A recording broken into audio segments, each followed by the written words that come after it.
구약성경 신명기 8장 1절에서 4절까지 말씀입니다. 구약성경 신명기 8장 1절에서 4절까지 말씀, 우리 말씀을 교독하시고 우리 마지막 절은 같이 읽겠습니다. 내가 오늘 명하는 모든 명령을 너희는 지켜 행하라. 그리하면 너희가 살고 번성하고 여호와께서 너희의 조상들에게 맹세하신 땅에 들어가서 그것을 차지하리라.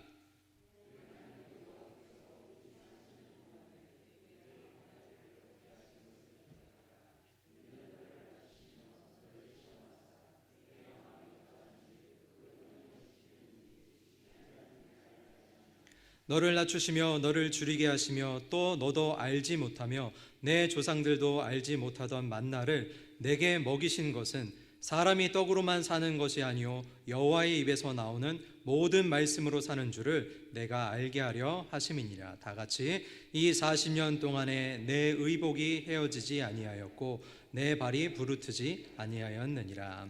아멘. 할렐루야.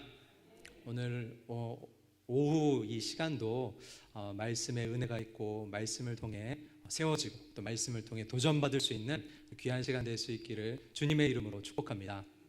할렐루야. 축복한다고 하는데 좀 크게 아멘 하시면 좋잖아요. 주님의 이름으로 축복합니다. 신명기는 히브리어로 드바림이라는 단어로 표현하는데요, 드바림이라는 것은 다바르의 복수형입니다. 좀 복잡하게 생각하지 마시고 간단하게 보면요, 다바르라는 것은 말씀이고 이 말씀의 복수형인 드바림은 말씀들이라는 뜻입니다. 그러니까 우리는 신명기라는 이름으로 이 성경 말씀을 보고 있지만 이 말씀은 사실 무엇이냐면 말씀들이라는 의미로 보고 있는 것입니다.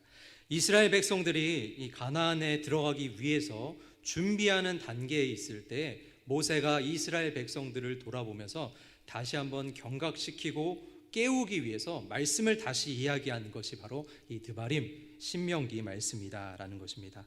광야 40년을 돌아보고 반드시 기억해야 할 것, 잊지 말고 반드시 기억해야 될 말씀을 모아놓은 것, 그것이 신명기의 말씀이다라는 겁니다. 그래서 이 신명기의 말씀을 이렇게 자세히 살펴보면은 레위기에 있는 말씀하고 또 민수기에 있는 말씀하고 좀 중복되는 부분들도 있어요. 좀 유사한 말씀도 있고 비슷한 말씀도 있다라는 거예요. 모세가 선포했던 그 율법의 말씀들 가운데 마지막으로 당부하면서 이스라엘 백성들이 광야 생활 40년을 정리하는 그 마지막 당부를 담은 말씀이 바로 이 신명기 말씀이다라는 것입니다. 하지만 이제 가나안 정복이란 새로운 도전과 길을 위해서 준비해야 될 이스라엘 백성들에게는 다시 한번 강조해도 지나치지 않을 말씀, 그게 바로 이 신명기 말씀이다라는 것입니다. 우리도 이 신명기 말씀, 특히 우리 본문 8장 말씀을 통해서 그 의미를 되새길 수 있는 귀한 시간 될 수 있기를 주님의 이름으로 축복합니다. 본문 말씀은 특별히 지난 40년의 생활이 어떻게 흘러갔는지를 우리에게 다시 한번 복기시켜주고 있습니다. 이스라엘 백성들이 40년을 광야 생활을 보냈는데 그 생활이 어떠했는지를 다시 한번 알려주고 있다라는 것입니다. 신명기 8장 2절 이 상반절 말씀에 보면은 내 하나님 여호와께서 이 40년 동안에 내가 광야길을 걷게 하신 것을 기억하라 라고 말씀하고 있습니다. 그 생활을 잊지 말라는 거예요. 광야에서 보냈던 그 삶들을 절대로 잊지 말고 그것을 기억한 상태에서 가나안으로 진격하라, 그 말씀입니다. 본문에서는 그러면 광야 생활 40년을 어떻게 기록하고 있을까요? 광야에서 어떤 모습으로 보냈길래 하나님은 그것을 반드시 기억하라라고 말씀하고 있을까요? 2절 하반절에 보면은 광야에서 이스라엘 백성들이 이렇게 살았답니다. 너를 낮추시며 너를 시험하사. 우리 3절 상반절에서는 너를 낮추시며 너를 줄이게 하시며. 이게 바로 무슨 삶이에요? 광야 40년의 삶이었다라는 겁니다. 광야의 40년의 삶은요, 이 세 가지로 종합해 볼 수 있습니다. 첫 번째는 낮아지는 삶, 두 번째는 시험받는 삶, 세 번째는 줄이는 삶이라는 것입니다. 이렇게 사는 삶은 결코 만만하지 않습니다. 그리고 이런 삶은 즐겁지도 않다라는 것입니다. 이 스스로가 낮아지는 삶을 산다는 것은 정말 어려운 것입니다. 이스라엘 백성들이 이 이집트에서는 노예로 살았지만 사실은 노예라고 표현하기는 조금 그렇습니다. 왜 그러냐면은 이스라엘 백성들이 이집트에서 핍박을 받고 출애굽하기 이전의 삶은 사실 노예의 삶이라고 지칭하기는 조금 애매모호한 구석이 있어요. 왜냐? 고대 이집트 사회에서는요, 사실 고대 파라오 이외에는 모두가 노예예요. 왕의 노예일 뿐이다라는 거예요. 그렇기 때문에 단순히 이스라엘 사람들이 우리가 생각하는 그런 종된 모습으로 어려운 노예 생활을 했다라고 표현하기에는 조금 무리가 있다라는 것입니다. 오히려 이스라엘 백성들은요, 이 고센이란 분리된 지역에서 무려 430년간을 번성하였고, 그 당시에 가장 강대국이었던 그 이집트의 비호 아래서 굉장히 성장을 했었다라는 것입니다. 오히려 이런 단계가요, 이스라엘 백성들이 너무 성장을 많이 하니까 이집트에서 위협을 느끼기 시작하는 거예요. 이집트에서 이 고센 지역을 보니까 사람이 너무 많고 통제가 안 될 것 같으니까 그때부터 핍박과 압박이 들어갔다라는 거예요. 그래서 이집트로부터 탄압을 받기 전까지는 그들의 삶은 그렇게 고되거나 힘들지 않았다라는 것을 생각해 볼 수 있습니다. 이러한 그들의 삶은요, 광야 생활하면서 나오는 이집트에 대한 그들의 원망과 그리움에서 이것이 묻어나고 있는데요. 출애굽기 16장 2절에서 3절까지 말씀해 보면은 출애굽한 이후에 이스라엘 백성들이 모세와 아론을 원망하면서 이렇게 얘기합니다. 이스라엘 자손 온 회중이 그 광야에서 모세와 아론을 원망하여 이스라엘 자손이 그들에게 이르되 우리가 애굽 땅에서 고기 가마 곁에 앉아 있던 때와 떡을 배불리 먹던 때에 여호와의 손에 죽었더라면 좋았을 것을 너희가 이 광야로 우리를 인도해 내어 이 온 회중이 줄여 죽게 하는도다. 이 말씀이요, 불과 출애굽한 지 한 달에서 한 두 달도 채 지나지 않은 시기에 터져 나온 말씀이다라는 거예요. 막상 이 광야에 나와서 생활을 해보니까요, 이집트에서 살던 삶하고는 비교가 안 되는 거예요. 이집트에서 그렇게 땀 흘리고 애쓰면서 벽돌을 빚고 그 다음에 그 모든 것을 맞춰야 되는 그런 고된 삶보다도요, 광야 40년의 삶이요, 결코 만만하지 않았다라는 거예요. 정말 힘들고 고된 삶이었다라는 것입니다. 삶의 질이 혁격히 떨어진다라는 것입니다. 내 삶의 질이 낮아지는 경험을 하는 것은 결코 행복하지 않습니다. 예를 들어서 고급 승용차를 타다가요, 중고 경차를 한번 타야 된다고 생각해 보세요. 절대 행복하지 않습니다. 넓은 신축 아파트에 살다가요, 낡은 빌라로 이사를 간다라고 생각해 보세요. 행복하지 않습니다. 내 월급이 줄어드는 경험, 유쾌하지 않습니다. 대기업을 다니다가 시간제 아르바이트를 해야 한다라고 하면은 결코 유쾌하지 않을 것입니다. 내가 낮아지는 경험이라는 것은 이렇게 행복하지 않은 것이다라는 것입니다. 이스라엘 백성들이요, 광야에서 낮아지는 삶을 살았어요. 하나님이 그들을 낮추시고, 한 번 더 강조해요. 그들을 낮추시고. 이것은 이스라엘 백성들에게는 유쾌하거나 행복한 경험이 결코 아니다라는 것입니다. 시험받는 삶 역시 행복하지가 않습니다. 시험을 당하는 삶 결코 행복하지 않습니다.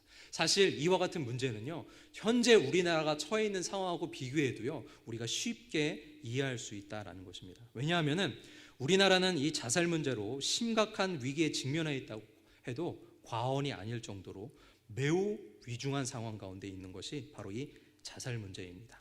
이 우리와 비슷한 수준과 그리고 우리와 비슷한 수준의 삶의 질을 가지고 있는 나라들로 평가되는 나라를 우리가 묶어서 OECD라고 얘기하는데요. 이 경제협력개발기구라고 불리는 이 OECD 국가들의 자살 평균을 딱 냈고 그 평균을 우리나라하고 비교했는데요. 그 수치가 정말 충격적이에요.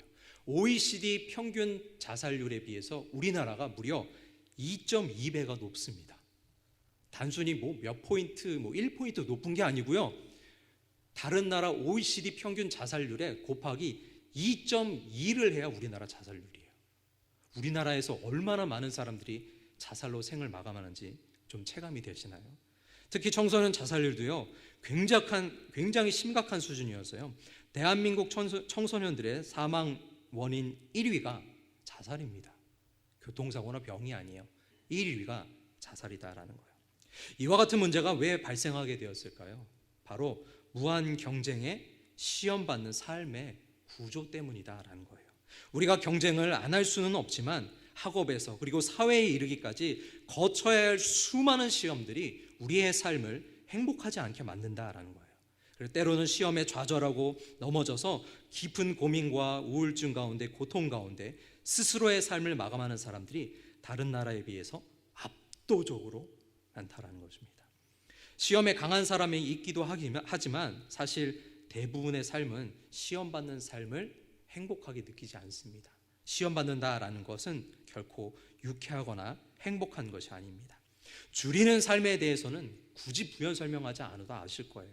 이것이 행복하지 않다라는 것 우리는 분명히 알 수 있습니다. 이스라엘 백성들의 삶이 바로 이런 삶이었어요. 광야 40년을 살아갔던 그들의 삶과 인생이 이런 삶이었다라는 거예요. 그것도 극도로 열악한 광야의 환경에서요, 무려 40년간 낮추는 경험, 시험받는 경험, 줄이는 경험을 하면서 삶을 살아온 곳입니다. 이게 말이 40년이지요. 지금 기준으로 한번 생각해 보세요. 그럼 무려 몇 년 전이요? 1980년부터 2020년까지를 광야에서 그렇게 매일 낮추는 경험, 줄이는 경험, 시험받는 경험을 한다라고 생각해 보세요. 사실 이스라엘 백성들이 광야 생활할 때는 정해진 기한도 없었어요. 언제 이 삶이 끝날지 알 수 없는 두려움과 고통 가운데, 떨림 가운데 그렇게 광야 40년의 삶을 살아왔다라는 것입니다. 사람은 본능적으로 안락하고 안정적인 삶을 살기를 원합니다. 우리 교회에서 어디 권사님들 모시고 여행을 쫙 가잖아요. 그러면 어디 휴게소나 잠깐 멈추는 곳이 있으면 제일 먼저 찾는 곳이 어딘 줄 아세요? 앉는 곳. 왜 앉는 곳 찾아요? 조금 쉬고 싶어서, 조금 편하고 싶어서. 그게 인간의 본능이에요. 사람은요, 정말 본능적으로 안락하고 싶어요. 그리고 안정적인 삶을 살고 싶어 한다라는 것입니다.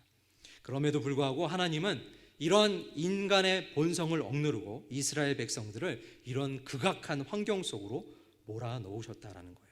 힘들고 고된 낮추는 삶, 시험받는 삶, 줄이는 삶을 살게 하셨다라는 것입니다. 이스라엘 백성들이 출애굽했을 때요, 광야길을 이렇게 걷는데 마실 물이 없어요. 그래서 모세와 아론은 막 원망을 했을 때 모세가 하나님께 기도했더니 하나님이 지칭한 그 연못에다가 나무를 던져 넣어서 그들이 물을 마실 수 있게 만들어 주셨거든요. 그들이 원망을 할 때 3일 길 걸어왔다라고 기록하고 있는데, 어떤 분들은 아이고 그 3일 길 걸어오면서 그렇게 불평하나 생각하지만요, 사막에서 물을 3일 동안 못 마신다고 한번 생각해 보세요. 이건 말도 안 되는 일이에요. 하루에 사람이 물 한 컵 못 마신다고 해도요, 느낄 수 있는 갈증이라는 건 말로 표현 못해요. 그런데 사막 기후에서 3일간은 물을 못 마셨다고 생각해 보세요. 저라도 못에 멱살 잡았을 거예요. 보통 일이 아니에요. 얼마나 고되고 괴로운 삶인지 몰라요. 이스라엘 백성들의 광야 40년이 이렇게 산다라는 것입니다. 그렇다면 하나님은 왜 이스라엘 백성들에게 이와 같은 삶을 살게 하신 걸까요?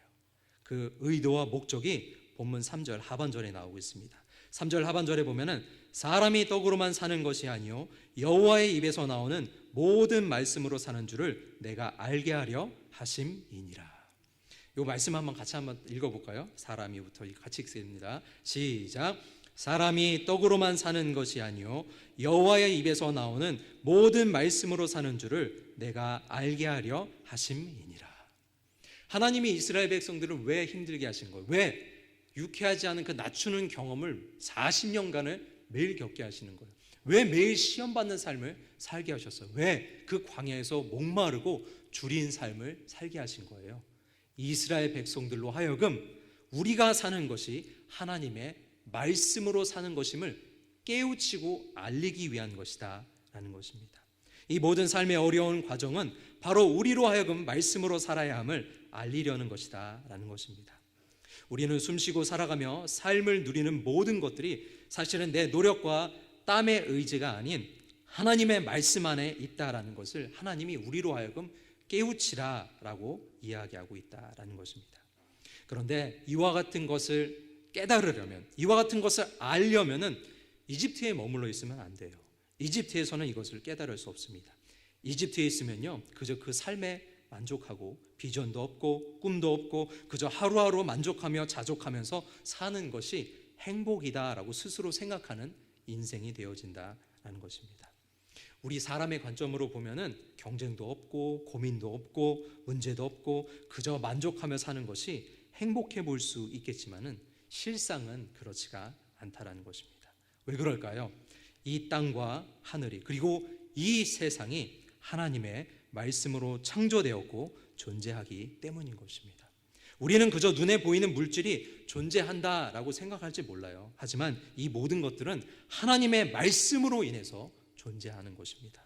우리는 매일 보고 매일 존재하기 때문에 당연한 것으로 생각할지 모르겠지만 하나님의 말씀으로 인해서 이 모든 것들이 존재할 수 있다라는 거예요. 우리가 바라보는 이 모든 하늘과 우리가 누릴 수 있는 이 모든 땅과 우리가 살아가는 삶 모든 것들이요, 내 노력과 의지와 땀으로 일궈내는 게 아니에요. 내가 열심히 노력해서 얻은 게 아니다라는 거예요. 사실은 이 모든 것들이 하나님의 말씀으로 창조되었고 하나님의 섭리 가운데 말씀 때문에 존재하는 것이다 라는 것입니다. 이와 같은 것을 확증해 주는 말씀이 있습니다. 로마서 1장 20절 말씀에 보면은 창세로부터 그의 보이지 아니하는 것들 곧 그의 영원하신 능력과 신성이 그가 만드신 만물에 분명히 보여 알려졌나니 그러므로 그들이 핑계하지 못할지니라 라고 이야기하고 있습니다. 이 모든 만물에 무엇이 보이는 거예요? 하나님의 영원하신 능력과 그의 거룩한 신성이 보인다라는 거예요. 우리가 눈을 조금만 들어보잖아요. 우리가 조금만 생각을 바꿔서 지금 우리가 사는 이 세상을 바라보잖아요. 이 세상은 우연히 만들어진 세상이 아니다라는 거예요.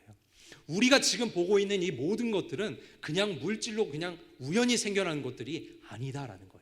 하나님이 말씀하셨을 때 생겨났고 하나님이 말씀하셨을 때 이 모든 것이 존재하는 것이고 아직도 존재하고 이 모든 것들이 운행되는 것은 하나님의 말씀 때문에 이 모든 것들이 존재한다라는 것입니다. 우리는 우리가 만든 사회의 이 틀에 갇혀서 이 모든 것들을 생각하기 때문에요, 그것에 순응하며 생존하기 위해서 노력하고 애쓴다라고 생각하지만 실상은 모든 하나님의 창조 가운데 그리고 하나님의 말씀 가운데 우리는 살아가고 있다라는 것입니다. 그리고 마치 우리가 이룩하고 만들어온 모든 것들이 온 세상의 전부인 것처럼 생각하고 의지하며 살아가고 있지만 사실 우리의 의지가 아닌 하나님의 말씀의 의지 때문에 우리가 존재하는 것이고 이 모든 것들이 이루어질 수 있다라는 것입니다. 이 세상 그 어떤 피조물도 이 세상 모든 어떤 사람도 그 하나님의 말씀에서 단 한 사람도 벗어난 사람은 없다라는 거예요. 지금 이 시간에도 아니 앞으로 우리가 평생을 살아가게 될 삶의 모든 요소에서도 하나님의 말씀 때문에 이 모든 것들이 존재하고 우리가 살 수 있다라는 것입니다.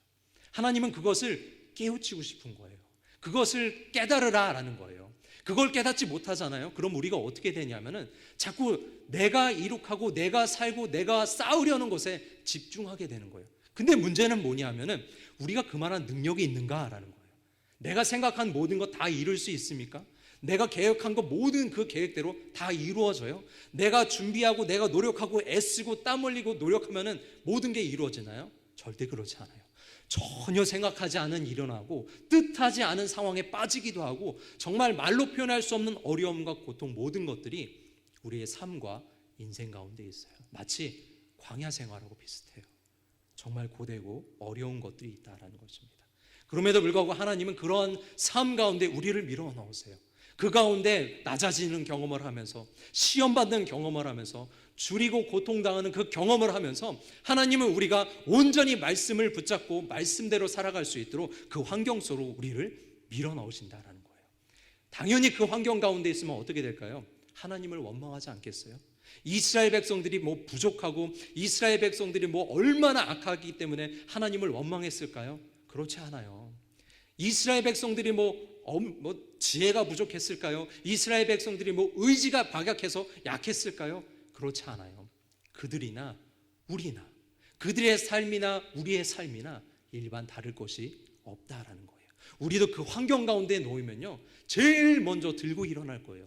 모세 멱살 아마 잡고 일어날 거예요. 왜 우리를 이곳으로 인도했느냐, 왜 우리의 삶을 이렇게 만들었느냐 멱살을 잡을지도 모른다라는 거예요.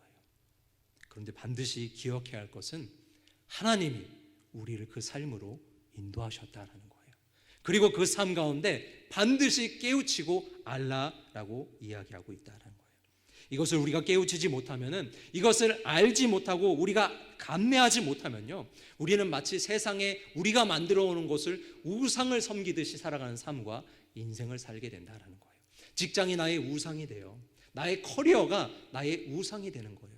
나의 재물과 내 모든 재물이 나의 우상이 돼요. 내 자녀가 나의 우상이 되는 거예요. 내가 생각하는 그 만족과 기쁨과 내가 누리고 싶은 모든 것들이 나에게 우상이 된다라는 거예요.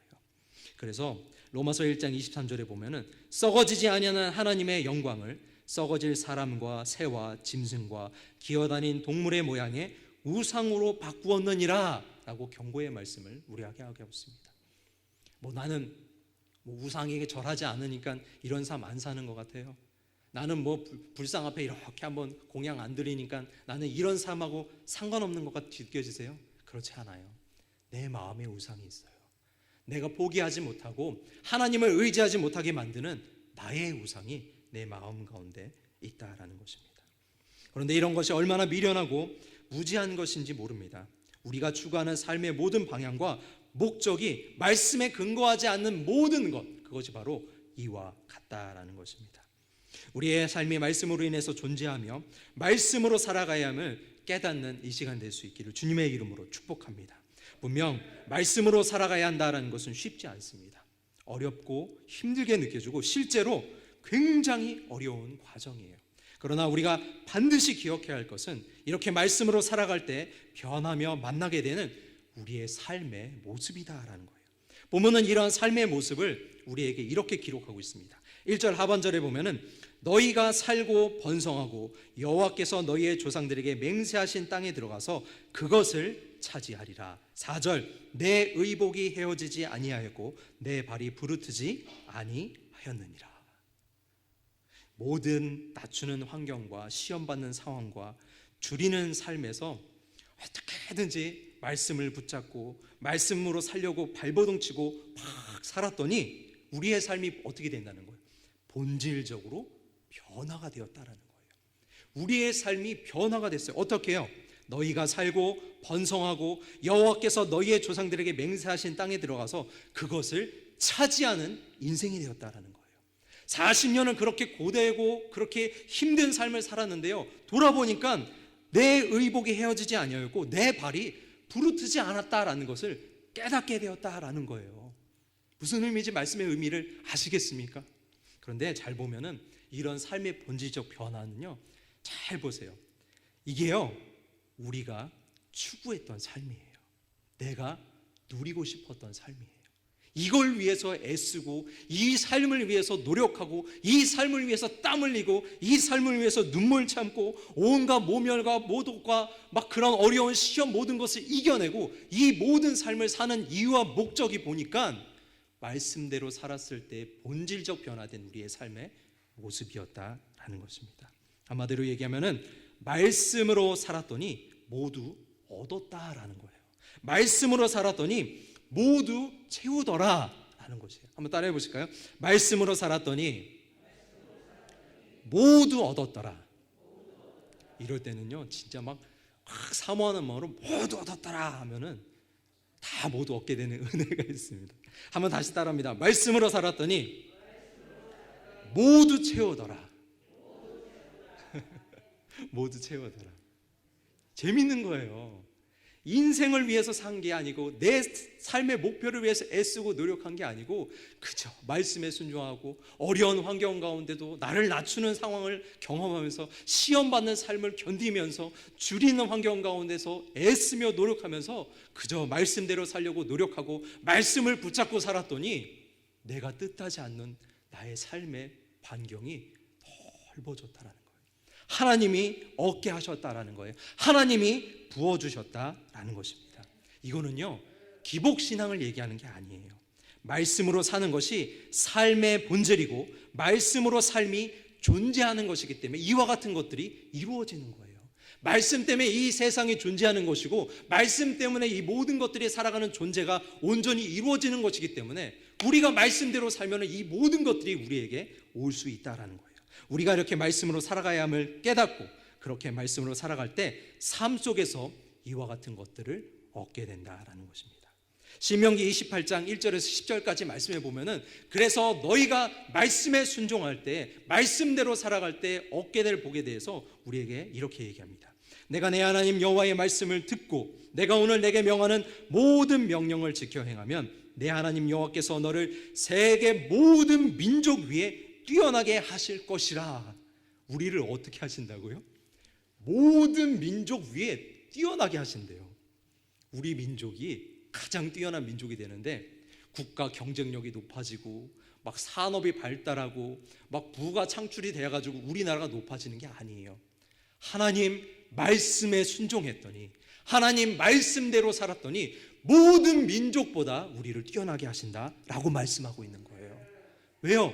이게 그 말씀이에요. 내가 내 하나님 여호와의 말씀을 청종하면 이 모든 복이 내게 임하며 내게 이르느니 성읍에서도 복을 받고 들에서도 복을 받을 것이며 내 몸의 자녀와 내 토지의 소산과 내 짐승의 새끼와 소와 양의 새끼가 복을 받을 것이며.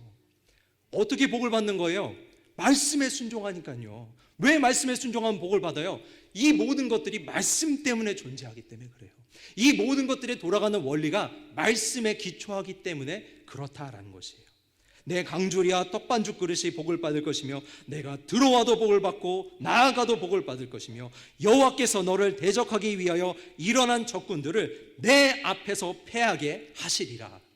적군과 작전을 잘 짜서 엄청난 압도적인 무기를 가져서 전술이 훌륭해서 이기는 게 아니에요. 전쟁의 승패는 어디에 있어요? 말씀에 순종하는 것에 있는 거예요. 보세요. 말씀에 그대로 기록되어 있잖아요. 여호와께서 내게 명하사 내 모든 창고와 내 손으로 하는 모든 일에 복을 내리시고 내 하나님 여호와께서 내게 주시는 땅에서 내게 복을 주실 것이니라. 이와 같은 복이 우리의 삶 가운데 있다라는 거예요. 그런데 복 주세요, 복 주세요, 내게 이 복 주세요. 그러면 복이 안 와요. 왜요? 이 복을 얻기 위해선 뭐 해야 돼요? 말씀에 순종해야 한다라는 것입니다. 우리가 그렇게 애쓰며 노력하고 땀 흘리고 추구하는 그 모든 것들이 사실은 말씀 속에 있습니다. 세상에 살면서 이와 같은 것들을 얻기 위해 노력했음에 하물며 살아계신 하나님의 말씀을 순종하고 노력하는 것이 우리에게 더 소중한 가치가 아니겠습니까? 오늘 말씀의 결론을 맺습니다. 말씀에 순종하며 말씀대로 사는 삶은 결코 쉽지 않습니다. 행복하지 않고 고뇌와 어려움이 있습니다. 하지만 말씀이 있기에 우리의 삶이 존재하는 것이며 말씀으로 사는 것이 참된 삶입니다. 말씀으로 사는 삶은 하나님이 약속하신 은혜와 복이 있습니다. 우리가 추구하며 누리려던 모든 것들이 실은 말씀 안에 있습니다. 이 말씀대로 살아가야만 알고 말씀대로 살아가실 수 있기를 주님의 이름으로 축복합니다.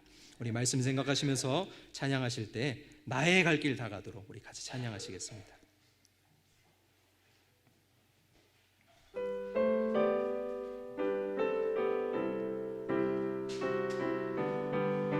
나의 갈 길 다 가도록, 나의 갈 길 다 가도록 예수 인도하시니 내 주 안에 있는 긍휼 어찌 심하리요. 믿음으로 사는 자는 하늘 위로 받겠네. 무슨 일을 만나든지 만사 형통하리라. 무슨 일을 만나든지 만사. 우리 다시 한번 찬양합니다. 나의 갈 길, 나의 갈 길 다 가도록 예수 인도하시. 내 주 안에 있는 긍휼 어찌 심하리요. 믿음으로 사는 자는 하늘 위로 받겠네. 무슨 일을 만나든지 만사 형통하리라. 무슨 일을 만나든지 만사 형통하. 무슨 일을 만나든지 무슨 일을 만나든지 만사 영통하리라. 무슨 일을 만나든지 만사 영통하리라. 우리 이 시간 말씀을 생각하시면서 우리 통성으로 기도하실 때, 하나님, 삶 가운데 어려움이 있고 괴로움이 있고 힘든 일들이 있습니다. 내 삶을 낮추는 경험, 시험 당하는 경험, 줄이는 당하는 삶, 이와 같은 것들로 인해 어려움이 있습니다. 그러나 이 모든 것 가운데도 말씀에 순종하게 하여 주시고 말씀으로 살아가는 삶을 살 수 있도록 우리를 인도하여 주시옵소서. 말씀을 통해 복을 얻고 말씀을 통해 은혜를 얻을 수 있도록 주님, 우리를 인도하여 주시옵소서. 우리 사모하는 심령으로 통성으로 기도할 때 주여 세 번 크게 부르짖고 다 같이 통성으로 기도합니다. 주여